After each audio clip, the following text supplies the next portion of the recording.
La electricidad es la forma de energía más usada. La electricidad enciende nuestras bombillas, hace funcionar nuestros electrodomésticos, mueve motores. La energía eléctrica se transforma en energía calorífica, energía luminosa, energía mecánica y otras formas de energía para ser útil. Tú no puedes ver la electricidad, pero puedes ver qué hace, por ejemplo, cuando enciendes una bombilla. La materia está formada por átomos. No puedes verlos porque son muy pequeños, pero puedes imaginarte cómo son. Los átomos están formados por protones, neutrones y electrones. Los protones tienen carga eléctrica positiva, los electrones carga eléctrica negativa, y los neutrones, en cambio, carecen de carga. Los protones y los neutrones forman el núcleo o centro del átomo. Los electrones giran alrededor del núcleo como si fuesen planetas alrededor del Sol.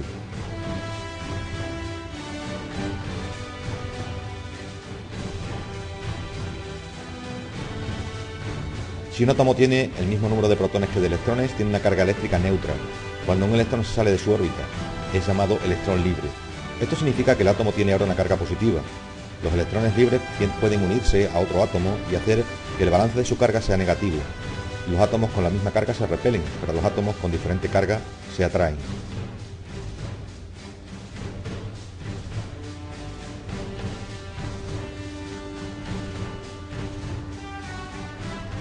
Los electrones libres pueden ser atraídos por átomos donde falta un electrón.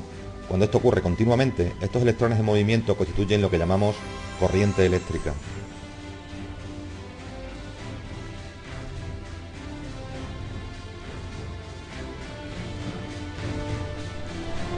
Un circuito eléctrico es el recorrido por el cual circulan los electrones.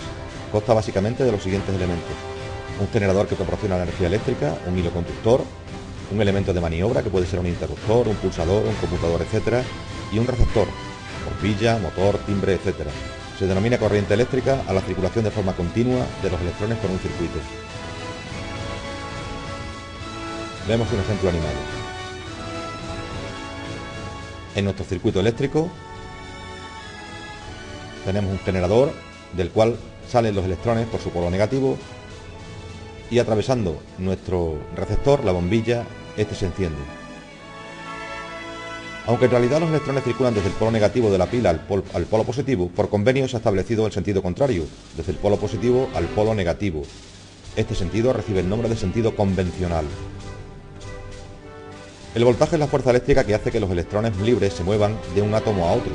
La unidad de medida del voltaje es el voltio. El voltaje generalmente es suministrado por una pila o batería. Este voltaje o tensión se reparte entre los distintos elementos del circuito. Para medir el voltaje se utiliza un aparato llamado voltímetro. Otra importante magnitud eléctrica es la intensidad de corriente, que es la cantidad de electrones que atraviesa un conductor en la unidad de tiempo. Se representa por la letra I mayúscula y se mide en amperios. Para medir la intensidad de corriente se utiliza un aparato denominado amperímetro. Otra magnitud eléctrica es la resistencia, que es la mayor o menor dificultad que opone un material al paso de la corriente eléctrica. La resistencia de un conductor depende de las características del material, es decir, de su resistividad, así como de su longitud y de su sección.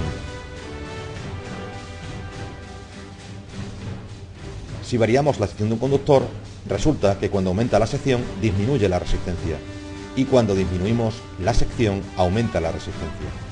Si actuamos sobre la longitud, vemos que al aumentar la longitud aumenta la resistencia, y al disminuir la longitud disminuimos también el valor de la resistencia. George Simon Ohm descubrió a principios del siglo XIX que en los circuitos eléctricos la intensidad, el voltaje y la resistencia se relacionan según la ley que tiene su nombre, la ley de Ohm. Vemos en esta animación que si manteniendo fijo un valor de resistencia variamos un valor de tensión, varía el valor de la intensidad. Y de igual modo, si variamos el valor de la resistencia manteniendo fijo el valor de la tensión, varía también el valor de la intensidad. Ley de Ohm.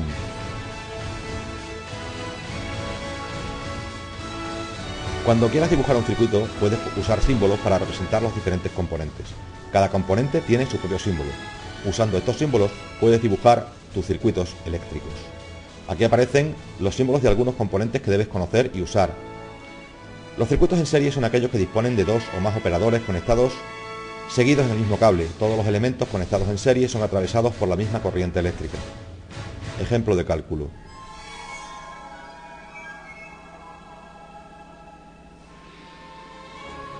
Los circuitos en paralelo son aquellos que tienen dos o más elementos conectados en distintos cables. En un circuito paralelo, la corriente dispone de varios caminos alternativos para pasar del polo negativo al polo positivo. Ahora vemos un ejemplo de cálculo. Los circuitos mixtos son aquellos que contienen elementos conectados tanto en paralelo como en serie. Para la resolución de este tipo de circuitos tendrás que emplear conocimientos que tenemos y hemos adquirido sobre circuitos serie